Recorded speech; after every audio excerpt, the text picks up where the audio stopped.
In this lesson, we are going to focus on one of the most sophisticated types of threat actors, that being nation-state actors. Nation-state actors are groups or individuals that are sponsored by a government to conduct cyber operations against other nations, organizations, or individuals.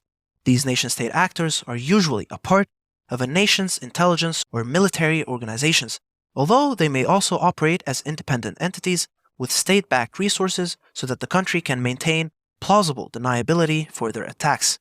Sometimes these threat actors attempt what is known as a false flag attack. A false flag attack refers to an attack that is orchestrated in such a way that it appears to originate from a different source or group than the actual perpetrators, with the intent to mislead investigators and attribute the attack to someone else. For example, one suspected false flag attack occurred during a malware attack focused on the 2016 Winter Olympics that were being held in South Korea. Initially, indicators seemed to point towards the North Korean nation-state actors as being the culprits, and this assumption was highly probable given the historical tension between North Korea and South Korea over the past 70 years. During the investigators' initial triage analysis, they saw that the malware resembled pieces of previous malware used by North Korean nation-state actors.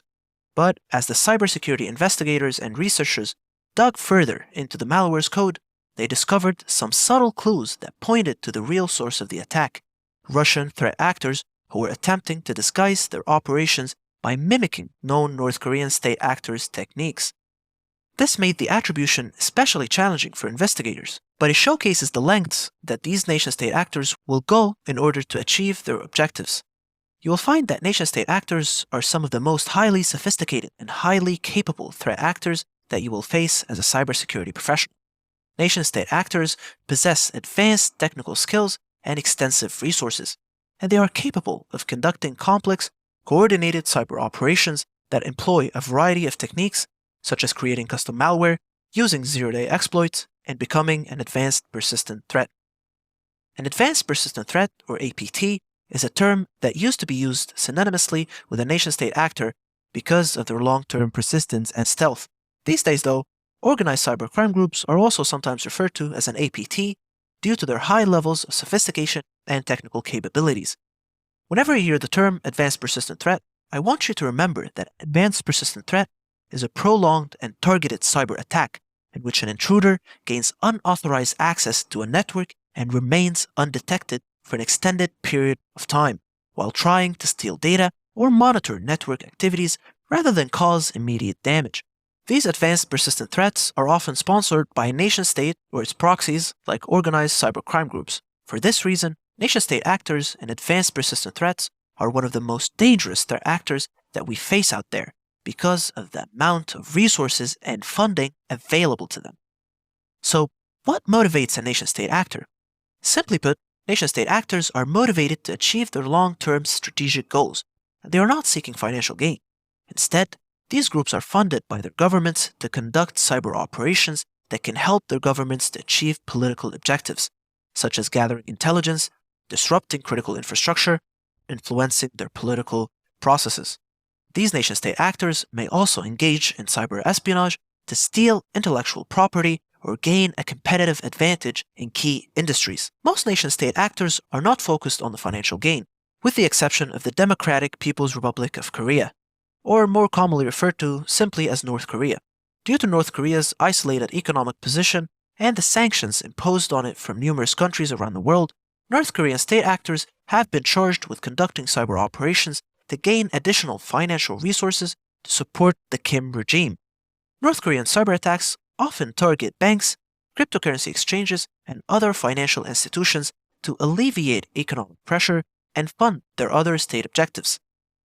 Another example of a very well-known nation-state attack was conducted back in 2011 with the Stuxnet worm.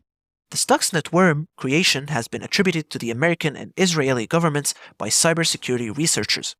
This worm is a sophisticated piece of malware that was designed to sabotage the Iranian government nuclear program by causing physical damage to the centrifuges used in their uranium enrichment process.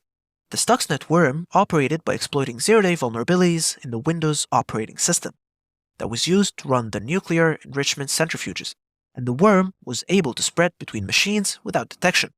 Remarkably, the designers of Stuxnet knew that the nuclear centrifuges were part of an air-gapped network to increase its security, so all of the sensitive systems were isolated from unsecure networks. But Stuxnet was designed to infect USB drives with the hopes that an employee at the enrichment facility would unknowingly transfer the worm into the secure network environment by connecting the USB drive to the system to compromise it from within. But even technologically sophisticated countries like the United States aren't immune to nation-state attackers. You may already be aware that there was a lot of debate over the highly contested 2016 US presidential election between Donald Trump and Hillary Clinton. Accounting to independent cybersecurity researchers, it is suspected that the Russian government used a wide range of cyber attacks from across its various nation-state actors to influence this presidential election.